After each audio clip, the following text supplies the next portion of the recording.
Qual é a umidade certa para o seu cultivo indoor? É isso que você vai descobrir no vídeo de hoje.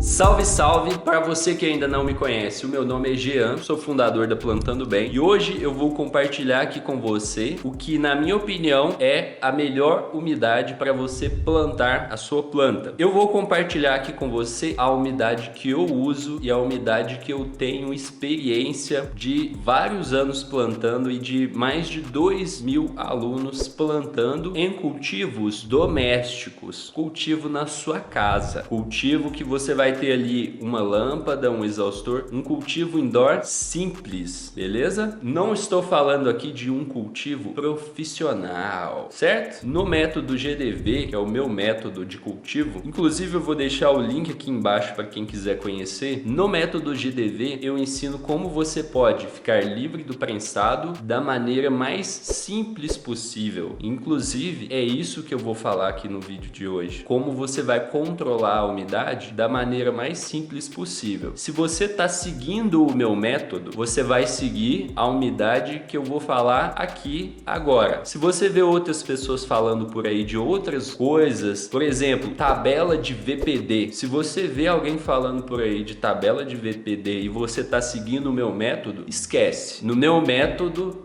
não tem tabela de VPD, beleza? No meu método você vai seguir a umidade que está aqui. Ah, ô Jean, você tem preconceito contra novos métodos, contra a tabela de VPD? Não tenho preconceito. Só que eu já cultivei plantas em quase todas as umidades, inclusive umidades como se estivesse seguindo uma tabela de VPD. E naquela tabela, em um cultivo doméstico, certeza que se você levar ali o cultivo numa umidade de 70% na fase de floração, é certeza que a flor vai mofar. Certeza. Por que, Jean? Você sabe disso? Porque eu já mofei várias plantas com uma umidade de 70% e uma temperatura ali de 30%. Então, para quem que o VPD ou por quem que o VPD foi desenvolvido? VPD foi desenvolvido por cultivadores industriais, cultivadores profissionais, que no cultivo deles é um sistema fechado, não é um growzinho de ficar em casa. Caralho, cuzão! É um sistema fechado de ar, com CO2 adicional, com lâmpadas de última tecnologia, com um sistema totalmente selado contra pragas. Então, o VPD é uma parada para outros tipos de cultivo, não tem a ver com preconceito nem nada disso. Se você está seguindo o método GDV, segue a dica de umidade que eu vou te passar, porque é o que eu garanto que vai te dar flores lindas e resinadas. Ah, Jean, eu quero seguir o VPD. Então, segue outro método que segue o VPD, beleza? Por sua conta e risco. Pode dar certo? Pode, mas por sua conta e risco, certo? Se você segue o método GDV, vem comigo, eu vou te falar como que você vai fazer a umidade da fase vegetativa e da fase de floração da maneira mais simples possível. Então, fase vegetativa, qual é a umidade que você vai dar para a planta? Você vai dar para ela uma umidade de 70%. É 70, não 60. Ah, Jean, 60 tá quase, tá muito bom. Não tá. 60 não tá perto de 70 em questão de umidade para a planta nessa fase. Claro, é melhor 60 do que 50, isso aí é verdade. Só que 60 não está perto de 70, você vai manter em 70 ou mais, 70, 75, porque a umidade dificilmente você vai cravar ela no 70 e ela vai ficar lá para sempre. Ela vai ficar variando um pouquinho. Então, 70 para cima, pode ficar 75, pode ficar até 80, é melhor do que 60. Então é melhor que varie para cima do que para baixo. Então, umidade na fase vegetativa 70% ou mais. Principalmente se ela estiver muito novinha, recém-germinada ou recém-saída de clone, a umidade pode estar 80 tranquilamente ali, que ela vai ficar muito bem. Todas as plantas, Jean? Sim, todas as plantas. Índica, sativa, automática, qualquer uma, você vai dar para ela 70% na fase vegetativa. vegetativa. E na fase de floração, qual que é a umidade ideal? Na fase de floração, se você manter em 50%, tá ótimo. Durante todo o período de floração, você pode manter a umidade de 50%. Com a umidade de 50%, a sua flor vai ficar bonita, resinada, não vai dar mofo, é simples de você fazer, você não precisa ficar, a temperatura tá tanto, então eu tenho que colocar a umidade em tanto. Não, temperatura tá 20, a umidade tá 50, a temperatura tá 30, a umidade vai estar 50 também. É a maneira de você fazer suas flores ficarem lindas e resinadas, protegidas do mofo e com uma umidade certa ali, de uma maneira bem mais simples. Como eu falei, não é o único método que funciona, mas esse é o método GDV. Inclusive, né, não sou só eu que falo isso. Outros grandes cultivadores aí também falam de umidade de 70% para a fase vegetativa e 50% para a fase de floração. Principalmente quando a gente está tratando de um cultivo indoor doméstico, onde não é tão simples você controlar a umidade, não é tão simples você controlar os outros fatores. Se você mantém nessa umidade, você vai conseguir ter flores capa de revista, aquelas flores lindas e resinadas igual você vê no Instagram, certo? Então essa é a umidade ideal para você plantar seguindo o método GDV. Se você quer conhecer o método completo, tem um link aqui na descrição. Eu vejo você lá. Até o próximo episódio. Grande abraço e boas colheitas!